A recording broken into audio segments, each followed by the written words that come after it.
രാവിലെ വെച്ച കടലക്കറിയുടെ ഉപ്പ് നോക്കാനായിട്ടുള്ള ബഹളമാണ് ഈ കാണുന്നത്. ഞാൻ ഏത് കറി വെച്ചാലും എൻ്റെ കറികളുടെ ഉപ്പ് നോക്കുന്നത് എൻ്റെ കുഞ്ഞൂസാണേ. അതൊരു പ്രാവശ്യം ഒന്നുമല്ല, 2-3 പ്രാവശ്യം നമ്മളിങ്ങനെ ഉപ്പ് നോക്കാനായിട്ട് കയ്യിൽ കൊടുത്തോണ്ടേ ഇരിക്കണേ, അല്ലെങ്കിൽ പിന്നെ അവിടെ കിടന്ന് ഭയങ്കര ബഹളമായിരിക്കും.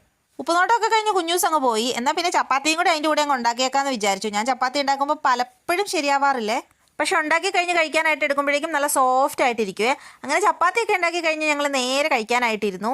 എല്ലാവരും കൂടി ഉള്ളപ്പോൾ ഞങ്ങൾ ഇങ്ങനെ തറയിൽ വട്ടം കൂടി ഇരുന്നിട്ടാട്ടോ ഫുഡ് കഴിക്കുന്നത്. കുഞ്ഞൂസിന് ഞാൻ ഇതിനിടയ്ക്ക് ചപ്പാത്തി പിച്ചി ഇട്ട് കൊടുക്കുന്നുണ്ട്. ഫുഡെല്ലാം കഴിച്ച് കഴിഞ്ഞ് ഞാൻ 3 എണ്ണത്തിനും കൂടി ഒരു റൂം അങ്ങ് കൊടുത്തു നശിപ്പിക്കാൻ വേണ്ടിയിട്ട്. എന്നിട്ട് ബാക്കി എല്ലായിടും ഞാനൊന്ന് അടുക്കി പെറുക്കി അടിച്ചു വാരി ഇടാമെന്ന് വിചാരിച്ചേ. എത്ര തൂത്ത് തുടച്ചിട്ടാലും ഇപ്പം കാര്യമൊന്നുമില്ല, വെക്കേഷൻ ടൈം അല്ലേ, പിന്നെ നമ്മുടെ ഒരു സാറ്റിസ്ഫാക്ഷൻ. ഒരു റൂം അടിച്ചു വാരി കഴിഞ്ഞപ്പോഴേക്കും ദേ വരുന്നു വാലേ 3 എണ്ണം. കുഞ്ഞപ്പൻ ഏതോ കാർട്ടൂണിൻ്റെ കഥയും പറഞ്ഞ് പുറകെ നടക്കുന്നതാണേ. എനിക്കൊന്നും മനസ്സിലായില്ലെങ്കിൽ ഞാൻ ആന്ന് പറഞ്ഞ് മൂളി വിട്ടു. പിന്നെ അതിനിടയിൽ എങ്ങനെയൊക്കെയോ എല്ലാവരും ഒന്ന് ക്ലീൻ ചെയ്തിട്ടു. ഇതാണ് ഫൈനൽ ലുക്ക്. വളരെ കുറച്ച് നേരത്തേക്ക് മാത്രമേ ഇങ്ങനെ ഉണ്ടാവുള്ളൂ. അപ്പോൾ ഫുൾ വീഡിയോ ഞാൻ യൂട്യൂബ് ചാനലിൽ ഇട്ടിട്ടുണ്ട്, എല്ലാവരും ഒന്ന് കാണണേ. ടാറ്റാ.